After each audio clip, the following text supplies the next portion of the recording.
hadirin wal hadirat sekalian yang saya muliakan, di tengah kegagapan itulah kita harus terus berbenah sehingga pemerintah dan kita benar-benar bisa membaca klaster-klaster perubahan dan perkembangan yang dibutuhkan pesantren. Kita pernah mencoba memodernisir dengan sekolah unggulan. Bukan hanya pesantren, semua level kependidikan nasional kita mencoba melakukan terobosan dengan membuat berbagai macam keunggulan itu. Tapi kita belum melakukan evaluasi terhadap itu. Kita juga pernah melakukan apa yang disebut sebagai adaptasi, competitiveness, kemampuan kompetisi pesantren. Dengan nilai-nilai yang kuat, habit, kebiasaan. Ternyata kesimpulannya pesantren itu mandiri, iya. Pesantren itu memiliki daya tahan, iya. Tetapi harus diakui pesantren tidak memiliki daya kompetisi yang unggul di dalam seluruh sendi-sendi melahirkan generasi. Competitiveness ini. Kemandirian kita harus lanjutkan dengan daya tahan untuk kompetitif.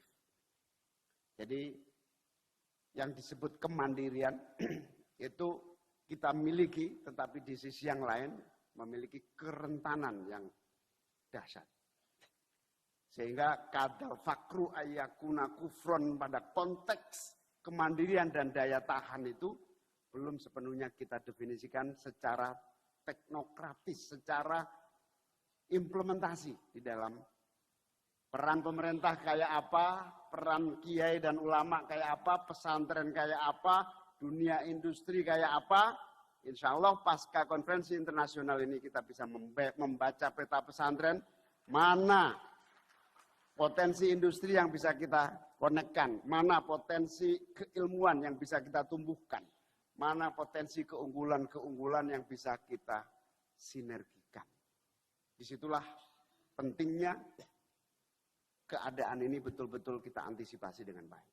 Di sisi yang lain hanya ada satu kata, percepatan. Ini kita harus betul-betul secepat-cepatnya kalau bisa.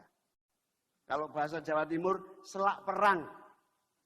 Kalau enggak cepat, maka kita akan ketinggalan. Mumpung Indonesia memiliki kesempatan yang luar biasa dibanding negara manapun. Dari segi geografis, dari segi berbagai keadaan. Termasuk harapan yang diberikan kepada kita semua, keluarga besar pesantren di Indonesia, untuk menjadi solusi keislaman, keindonesiaan, nilai-nilai yang relevan dengan tantangan zaman. Pak Saifullah Maksum berkunjung ke sekolah SMK di mana? Industri di Bekasi. Apa yang menjadi kesimpulan Pak Saifullah Maksum? Ini sekolah sekuler banget, nggak ada urusannya sama nilai.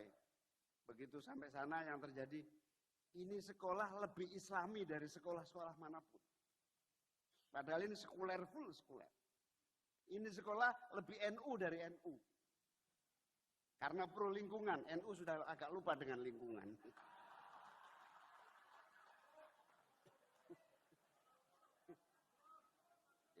Jangan terlalu serius ini.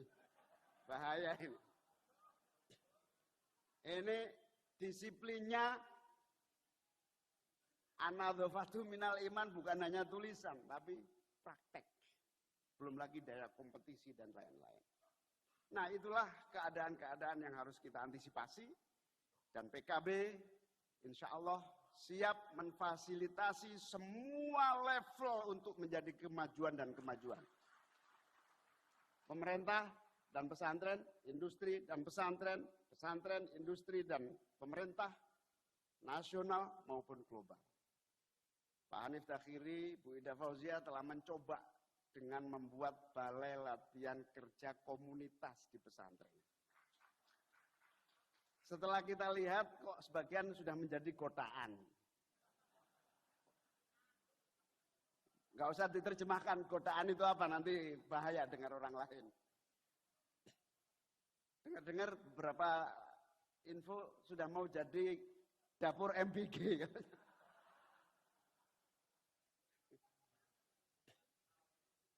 Nah, terakhir saya mau mengajak jujur. Berapa jumlah santri kita? Berapa yang jadi kiai? Berapa yang mandiri? Biar berapa yang bisa memiliki daya tahan dan bertempur dengan kekuatan lain? Berapa yang benar-benar manfaat maslahah bagi kemajuan umat bangsa dan negara? Kita harus jujur, kita persentase. Berapa jumlah pesantren kita? 39.000 pesantren.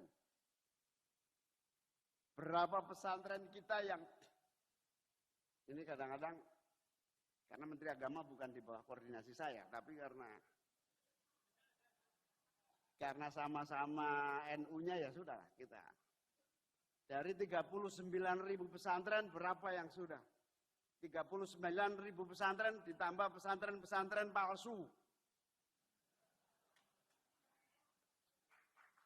Yang tiap hari memunculkan berita-berita negatif, busuk, sehingga merusak citra pesantren. Saya bilang sama Kiai Abdul Salam, saya gregetin Gus, sebentar lagi saya akan razia pesantren-pesantren. Karena pesantren yang busuk-busuk itu merusak nama baik pesantren-pesantren yang mulia dan unggul. Ada 3 dosa besar yang harus diantisipasi tidak terjadi di pesantren. Dosa pertama, bullying. Bullying tahu nggak bullying? Bahasa Arabnya apa bullying? Bullying itu saling menghajar antar sesama santri. Yang kedua, dosa besar kekerasan seksual.